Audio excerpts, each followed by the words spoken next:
तो उनके लिए जो तालीम से संबंधित की जाती है वालिदैन को तरीका होता है। तो तालीम का तरीका रहता है कि एक है तालीम और एक है तरबियत। तालीम के लिए उम्र जरूरी है, या तरबियत के लिए उम्र जरूरी नहीं है। तालीम के लिए उम्र है, लेकिन तरबियत के लिए उम्र की जरूरत नहीं है। आप खाते वक्त में बिस्मिल्लाहिर्रहमानिर्रहीम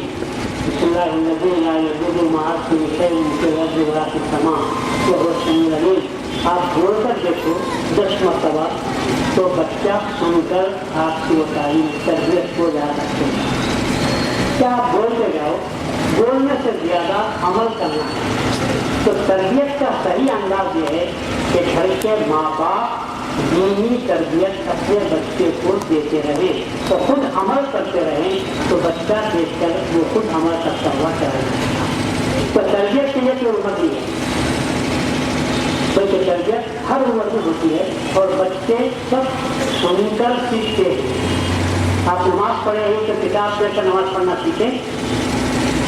कोई भी एक आदमी खड़े होकर बोले कि मैं किताब लेकर नमाज पढ़ रहा हूँ, मैं कहता हूँ गलत है। हम नमाज पढ़ना सीखे किससे सीखे?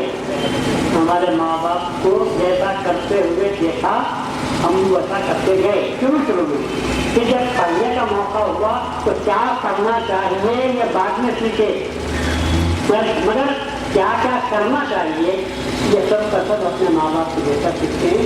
तो बच्चों की तरबियत बहुत ही कम उम्र से, बच्चा 1 साल का समझ में आ गया बात, तो उसके समझ में बात आती है, आप बोलते जाओ तो बच्चा खुद ब खुद दीन की तरफ उसको रास्ता सीख हो जाए। तालीम तो हर 4 साल 4 महीने 4 दिन हमारे पास बिस्मिल्लाह इसलिए की जाती है ताकि उस दिन से बच्चे को कुरान की तालीम दी जा सके। इसलिए हमारे पास बिस्मिल्लाह का इस्तेमाल किया जाता है।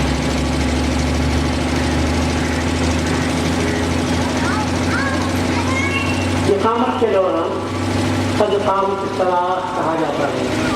उस वक्त इमाम को अल्लाह अकबर कहना चाहिए या इकामत पूरी होने के बाद में इमाम को अल्लाह अकबर कहना चाहिए। किताबों में तो कई बातें लिखी हुई है कि जब इकामत कहने वाला यह कहता है कद क़ामतिस सलाह, नमाज पढ़ी हो गई, तो उसी वक्त इमाम को अल्लाह अकबर कहना चाहिए। लेकिन इसको चाहिए कि वो इकामत पूरी करे, अल्लाहु अकबर, उसको जो कहना है वो कहना चाहिए। पर हमारे पास अक्सर ये होता है कि इकामत सलाह बोलने के बाद जब इमाम अल्लाहु अकबर कहता है, उसके बाद के अल्फाज बोलना चाहिए, वो अल्फाज नहीं होता, भले जोर से न सही, वाहिद तरीके से बोलना चाहिए, वो नहीं। इस वजह से भी लोग बाद में ये अमल शुरू हुआ तो पूरी इकामत कही जाती है, क़ामत सलाह, अल्लाहु अकबर, ला इलाहा इल्लल्लाह।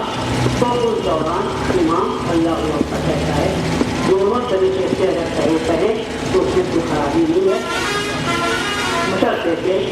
बशर्ते के लोगों को मालूम हो, क्योंकि तकबीर तहरीमा का सवाब बहुत ज़्यादा है। और तकबीर तहरीमा का मतलब ये है कि जब इमाम अल्लाहु अकबर कहता है तो उसकी रे के साथ मुक्तदी का अलिफ मिल जाना चाहिए।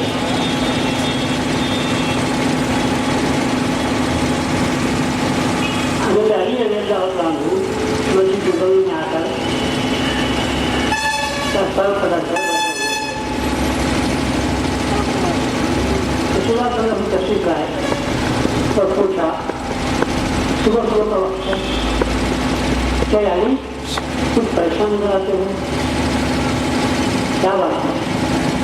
क्या वो सुख ऊँट का होता है, वो गुम हो गया। जाकर देख कर के आया, करीब मैं ऊँट मिला हूँ। तो उसने समझा ये बात है, मैं समझा तकबीर तहरीमा फौत होने की वजह से तुम बैठ गए हो। तो रसूलुल्लाह सल्लल्लाहु अलैहि वसल्लम के पास तो सूरज की भी कोई कीमत नहीं थी। तो आप हुआ था फजर की नमाज में तुमसे तकबीर तहरीमा फौत हो गई। तब अंदर लगाओ कई सिर्फ ऊँटों से भी ज्यादा चीज तकबीर तहरीमा।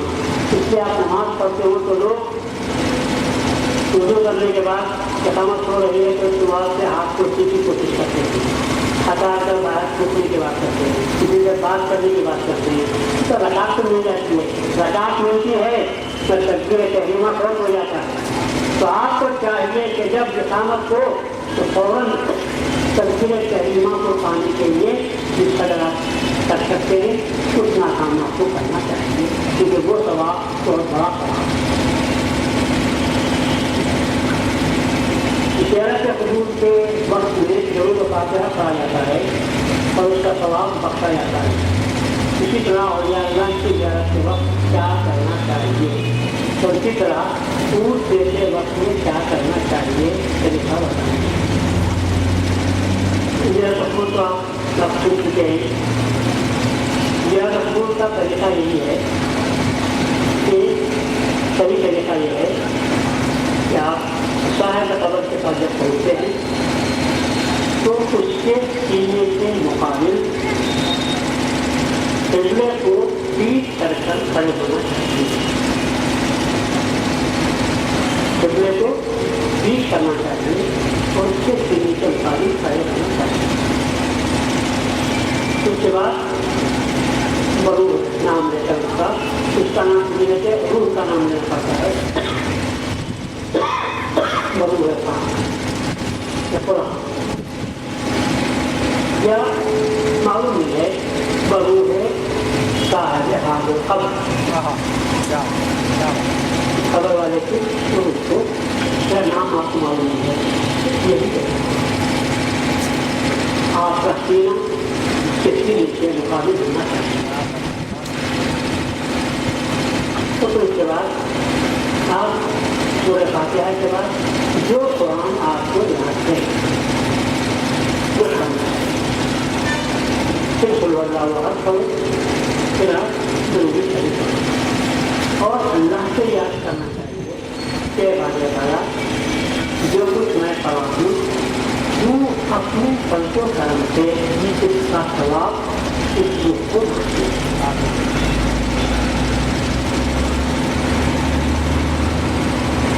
जब अल्लाह समझा देगा तो उसकी बख्शिश होगी। बुजुर्गों की बात तो और है, बुजुर्ग नजर डालते थे तो बख्शिश हो जाती है।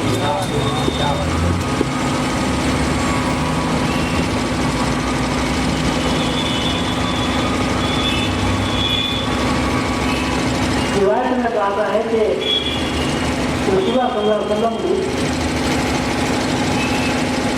मरतबा गुजर रहे थे तो आपने फरमाया कि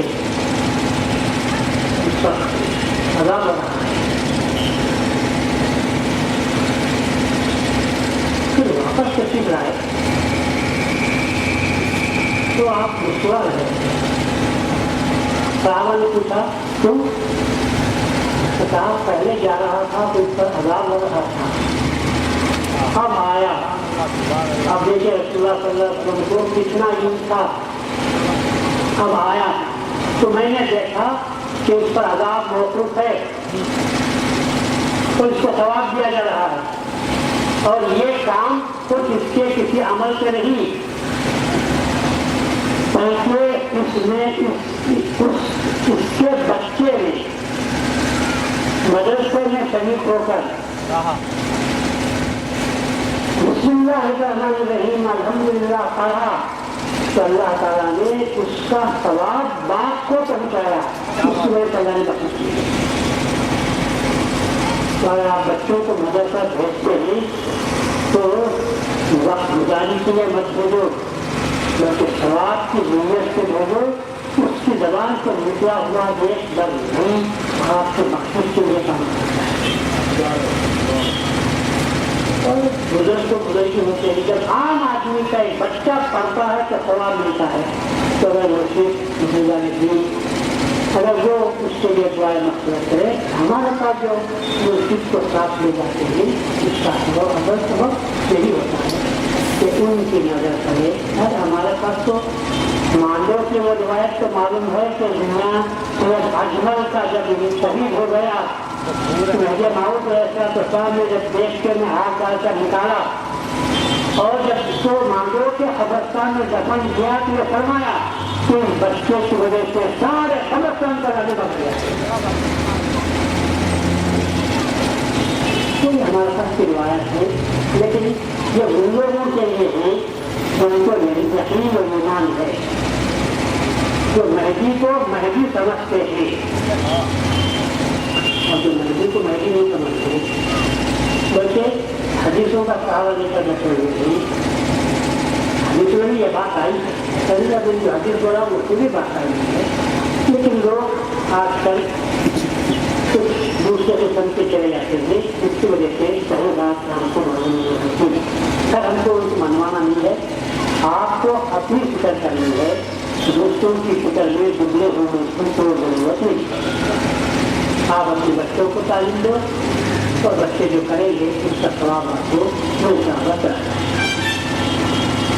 और ये अल्लाह के पास जाते हैं, कब्रिस्तान की जब जाएँ फिर कब्रिस्तान में आपके बुजुर्ग भी हैं और आपके बराबर भी हैं, तो जमा पाते हमें यह करना चाहिए कि मैं जो कुछ पढ़ा हूँ अल्लाह ताला इसका सवाब तमाम को बख्शे।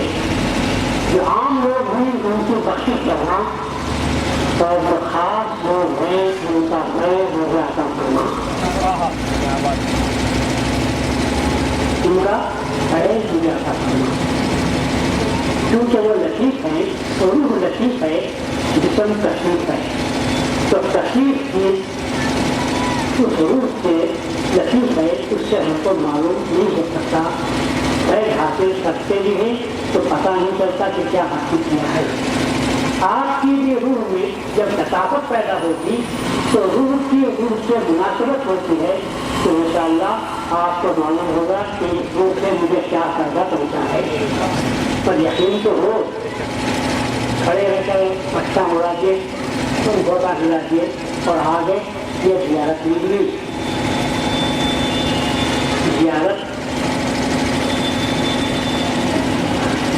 दोस्तों होनी चाहिए। ज़ियारत के माने क्या है बोलूँ आपको, अरब कहता है मुसाफिर को मैंने मुलाकात की, जिसे अंग्रेजी में विजिट कहते हैं। आई केम टू विजिट यू, मैं तुम्हारी ज़ियारत के लिए आया हूँ। हमारे पास ज़ियारत के माने मरने के बाद जो करते हैं उसमें ज़ियारत होते हैं। अगर आप अच्छे आदमी को जी मैं आपकी ज़ियारत के लिए आया था तो बोलेगा मैं तो जिंदा हूँ भाई, मैं मरा था हूँ। अरब कहता है मैं जब से मुलाकात करने के लिए आया। इसीलिए रसूलुल्लाह ने फरमाया मन ज़ारा क़ब्री मन ज़ारनी, उसने मेरी ज़ियारत की तो जिसने मुझसे मुलाकात की। तो ज़ियारत के माने मुलाकात के हैं। हम ये कहते हैं कि जब ज़ियारत के माने मुलाकात की तो कोशिश करो कि हम मुलाकात के तौर पर ज़ियारत करें। दिल में नरमी हो, शुरू में हिसाफत पैदा हो, तवज्जो काम हो, इन बातों के साथ जब हम ज़ियारत करते हैं तो उससे फ़ायदा भी होता है और हम अपना फ़ायदा भी उससे पहुँचा सकते हैं। तो बुजुर्गों के पास जाएँ तो दुआ करें कि अल्लाह तूने इनको अपने फर्जो करम से जो अता फरमाया है उसमें के चंद चीज़ें हमको दे। और हमारे बुजुर्गों ने भी अम्बिया या औलिया और हमारे मुस्लिम किराम के पास जाए तो अल्लाह से दुआ करें कि बाले तूने फैज़ विलायत मुक़य्यदा मुहम्मदिया में से जो उनको अता किया है उससे चंद चीज़ें हमको अता करना। तो मुझे उम्मीद है अल्लाह सुब्हानहू व तआला हमारी नीयत को देखकर उनके फैज़ के पीछे नहीं रहते। जहाँ तालिब हैं वहाँ पर अल्लाह के रहमत बरसती है। अब उसके बाद हम जाएँ देख नहीं सकते, आप क्या देखेंगे। रसूलुल्लाह सल्लल्लाहु अलैहि वसल्लम किसी की दफन में गए थे, जब वापस आए مجھے ایسے خود تھا کھڑے رہ کر دیکھ رہی جب رسول اللہ صلی اللہ علیہ وسلم گھر کے اندر آ گئے تو بیوی عائشہ فوراً آگے بڑھی رونے لگی پریشان ہے. اس کے بعد بیوی عائشہ نے رسول اللہ صلی اللہ علیہ وسلم کے چلنے مبارک کو دیکھا, بدن کو دیکھا, ہاتھوں کو دیکھا.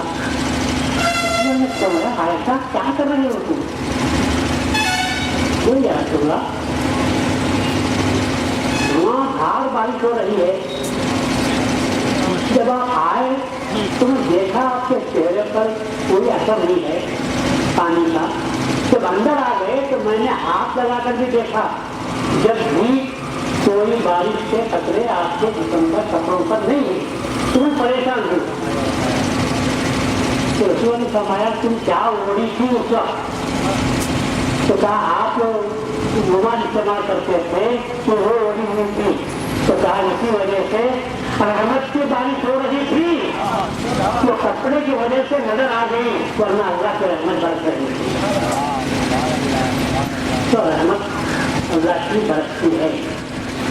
تتنزل الرحمت عند ذکر الصالحین, صالحوں کا جہاں ذکر جو ہوتا ہے وہ اللہ کی رحمت برستی ہے. کہ ہماری آنکھیں اندھی ہیں کہ ہم اس کو دیکھ نہیں سکتے, لیکن انکار کی مت کرو.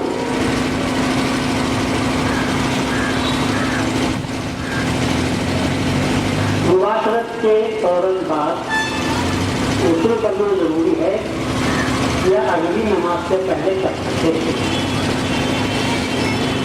اصل حکم تو یہی ہے کہ مباشرت کے فوراً بعد غسل کر لینا چاہیے, کیونکہ موت کا کوئی وقت مقرر نہیں ہے. اگر ناپاکی کی حالت میں سو گئے, اٹیک آ گیا تو کیا ہوگا؟ تو روح کے اوپر جانے ہو سکتی ہے, روح بھٹکتی رہتی ہے اور لوگوں کو پریشان کرتی رہتی ہے.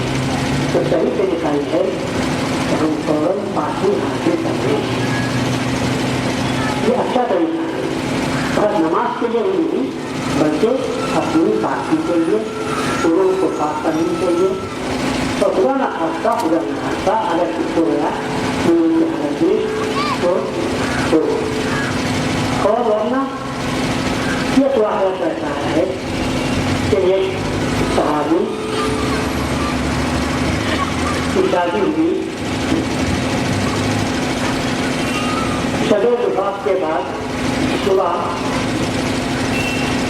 نہانے کے لیے بیٹھے ہوئے تھے, ابھی پانی رکھا ہے, آواز آئی رسول اللہ صلی اللہ علیہ وسلم نے جہاد کا حکم دیا ہے, مسلمانوں آ جاؤ. وہ صحابی اسی حالت میں